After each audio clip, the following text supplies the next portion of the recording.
કે generally physically આપણે અહીંયા બેઠા હોય એક જગ્યાએ પોઈન્ટ P1 ઉપર, પણ મન બહુ બધી જગ્યાએ ફરતું રહેતું હોય, ઓર આપણે એક્ઝેક્ટલી જે કામ કરતા હોય ત્યાં મન ન હોય.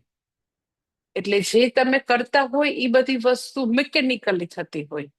હું તમને એક્ઝામ્પલ આપું છું ઘણી વાર કે તમે ઘરમાં લોક કરીને નીકળ્યા હો અને પછી તમે જયારે લોક કરતા હોય ત્યારે તમારો મોબાઈલ ચાલુ હોય, અને પછી તમે કારમાં બેસીને થોડું આગળ જાઓ તો પછી ત્યારે મોબાઈલ પૂરો થઈ ગયો હોય તમારો, ને તમને સડનલી યાદ આવે કે મેં ઘરનું બારણું બંધ કર્યું કે નથી કર્યું. હા, શું કામ એવું થાય છે? કારણ કે જયારે લોક કર્યું છે ત્યારે તમે લોક કરવામાં બોડી ત્યાં હતું, હાથ બી ત્યાં હતો, ઘુમાવ્યું બી ખરું, પણ મન ત્યાં નહોતું. એટલે હું માનું છું પ્રશ્ન એવો છે કે બોડી ત્યાં છે પણ મનનું બેલેન્સ, એટલે મન ત્યાં નથી, બીકોઝ કોઈ સાથે ફોનમાં વાત થઈ રહી હતી.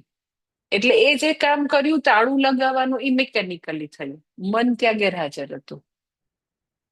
એટલે શરીર અને મન બેઉનું બેલેન્સ રાખવું હોય તો જાગૃતિ પૂર્વકનું જીવન જોઈએ.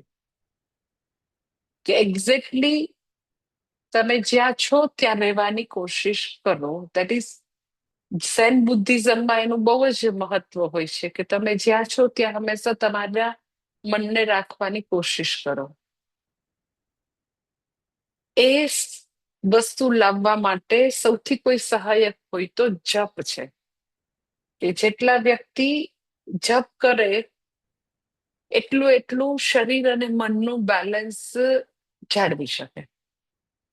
જપથી ભટકતા મનને એકાગ્ર કરી શકાય ને અલ્ટિમેટલી ચિત્ત નૈશ્ચલ્ય પણ પ્રાપ્ત થઈ શકે. તો પછી ધીરે ધીરે શરીર અને મનનું આવી રીતે બેલેન્સ આવી જાય.